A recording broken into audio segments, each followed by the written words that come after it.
I-share ko lang po sa inyo mga boss amo bago ka bumili ng sprocket set, high speed o low speed.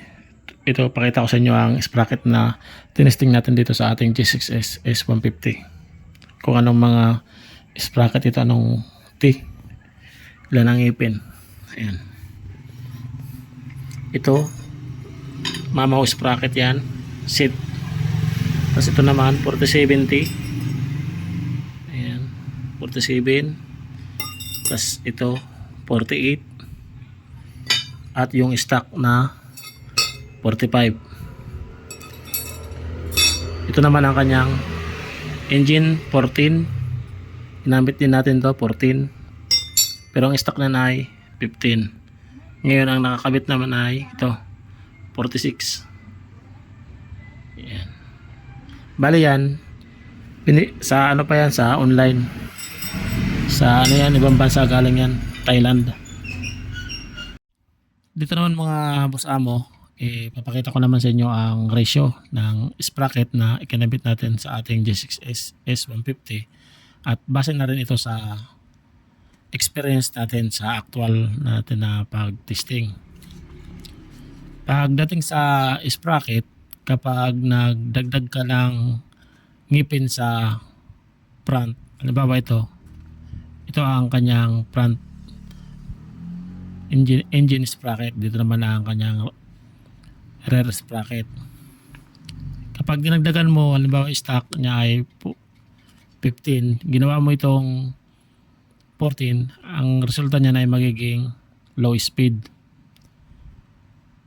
Kapag ginawa mo naman itong 16, magiging ano naman yan, high speed.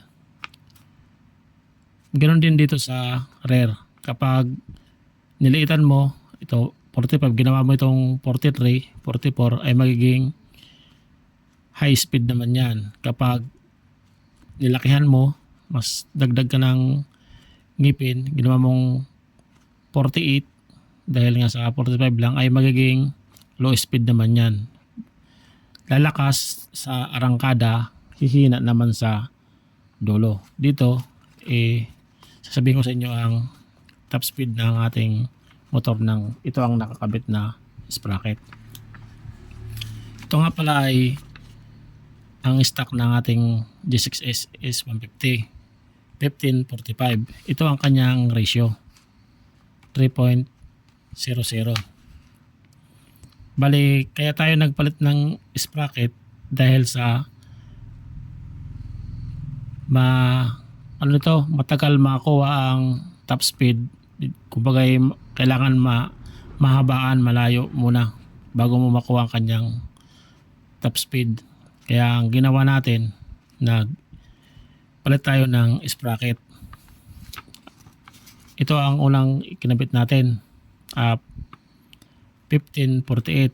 Ang naging resulta, tumaas ang kanyang ratio, mabot siya ng 3.20.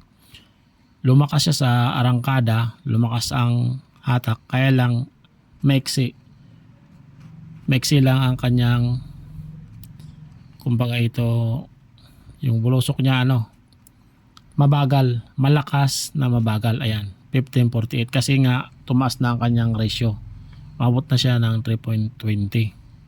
Tapos sunod natin na ikinabit 1547.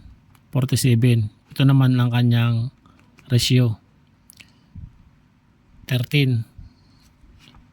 Bali 30, tas ito 3.0, tas naging 13. Ito ay naman ay maganda naman to para makuha agad ang top speed na 1547. Kaya lang medyo malakas sa gas kasi nga mabot na siya ng 13. Dito naman sa 1546, ito ay napaka maganda sa ating motor na 1546. Ang kanyang ratio ay 3.7. Kumpara naman dito sa stock na 1545, ang kanyang ratio ay 3.0. Bali nadagdagan siya ng 0.7. Ito. Dito sa dalawa, sa 13 at 7, 7, 7, 14, tapos ito 13. Mano ito, ma-vibrate. Ang naabot natin nito ng top speed ay 140. 140 pero mabagal. Nakikita natin doon sa ano ng motor natin, speedometer, 140, pero kung mapapansin mo, mabagal lang ang kanyang takbo at malakas ang vibrate sa motor. Kaya nagpalit tayo ng 1546. Ito, mabilis makakuha ang kanyang kumbagay arangkada at dulo. Ayan, 1546. Ito ngayon ang nakakabit, 1546. Maganda siya. Maganda sa arangkada at maganda rin sa pang top speed. Kumbaga, medyo malakas kunti sa gas. Ayan. Bali, tandaan lang natin pagdating sa sprocket, kapag ito, rear sprocket, kapag ito ay pinalikayan mo, magiging low speed. Bagal na malakas ang hatak. Mabagal lang ang takbo niya. Kapag pinalitan mo naman ito, magiging high speed. Kahit alin dyan ang palitan mo, mayroon na agad dyan magiging resulta. High speed o low speed. Ganon din dito sa front sprocket. Kapag ginawa mo itong 14, ayan, ito. Ito na ang 14. Ito na 1546, halos magkaparehas lang sila ng 1443. Kaya lang ito, hindi natin maikabit sa ating motor dahil sumasayad yung kadina sa swing arm. Ayan. Ito pwede rin sana ito na 1443. Ayan. 3.7 ratio nya. Ito ang madalas na nakakabit sa Rider FI na sprocket. Stock niya siguro ay 1438. Tapos ang kanyang ratio ay 2.71. Sabi kapag nagpalit ka ng 1443, maganda raw pang arangkada. Pero ito mga boss, kung Rider FI ang gamit mo, ang stock niya ay